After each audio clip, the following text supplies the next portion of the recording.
RNN news मराठीला subscribe करा. नमस्कार, RNN न्यूज मराठीमध्ये आपले स्वागत आहे. बघा RNN न्यूज मराठी, रहा अपडेट, आवाज सर्वसामान्य माणसाचा. RNN news Marathi. आपल्या महाराष्ट्रामध्ये एक मन आहे, राजा बोले दलहाल.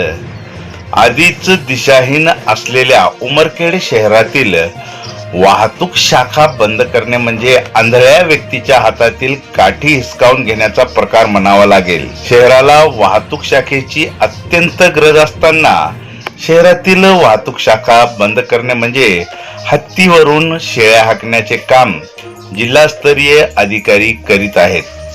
पोलीस आयुक्तांनी सदर आदेशाला स्थगिती देण्याची गरज आहे. यवतमाळ जिल्हा पोलीस अधीक्षक यांनी 24 जुलै 2026 रोजी उमरखेड येथील वाहतूक उपशाखा बंद करण्याचे आदेश दिले.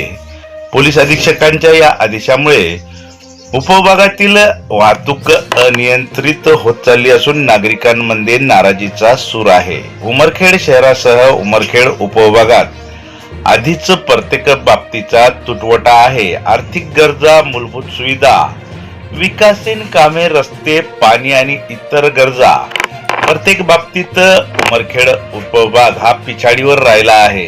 उमरखेड शहरातील रस्ते आधीच खड्डामय आहेत. त्यावर चालणे म्हणजे एक सर्कस करण्याचा प्रकार आहे.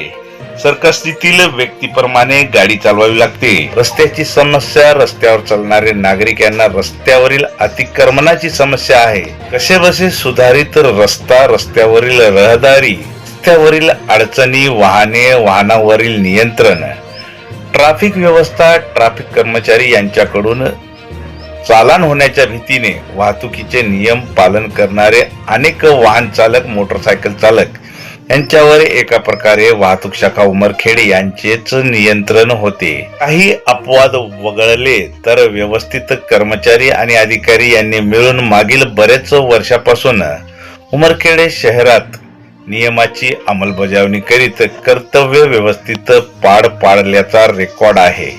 उमरखेड शहर छोटेसे गाव नाही तर एक विधानसभा क्षेत्र असून मोठी वस्ती आहे. ज्यावेळी या शहराला वाहतूक शाखेची गरज नव्हती त्यावेळी उमरखेड शहरात गाजावाजा करीत वाहतूक शाखेची स्थापना केली गेली. आज उमरखेड शहर विकसित शहर झाले आहे. आज उमरखेड शहराचा विकास झाला आहे. लोकसंख्या वाढली आहे. त्याचप्रमाणे मोठ्या संख्येत वाहनांची शहरामध्ये वाढ झाली आहे. ट्रॅफिक रहदारीचा प्रश्न काढून सतत उमरखेड शहरात उभा असतो. वाढती जनसंख्या, वाढती वाहन संख्या यामुळे आता उमरखेड शहराला वाहतूक शाखेची गरज असताना शहरातील वाहतूक शाखा बंद करणे म्हणजे हत्तीवरून शेळ्या हाकण्याचे काम आहे. बेछूट वाहने, अंधाधुंद तरुणाई, रस्त्याची दुरावस्था, रस्त्यावरील अतिक्रमण करणारे गाडे आणि अशा वेळी वाहतूक शाखा बंद करणे म्हणजे आंधळ्या व्यक्तीच्या हातातील काठी हिसकावून घेण्याचा प्रकार म्हणावा लागेल. वाहतूक शाखा बंद करण्याचा निर्णय घेऊन वाहतूक शाखा बंद केल्यामुळे नागरिकांच्या सुरक्षतेचा प्रश्न निर्माण झाला आहे. शहरातील वाहतूक व्यवस्था अधिकच विस्कळीत झाली आहे. वाहतुकीमुळे नागरिकांची कोंडी होत आहे.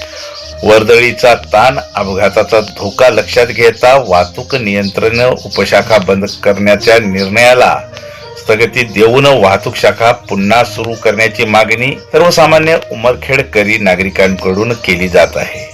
RNN news Marathi, Umarkhed.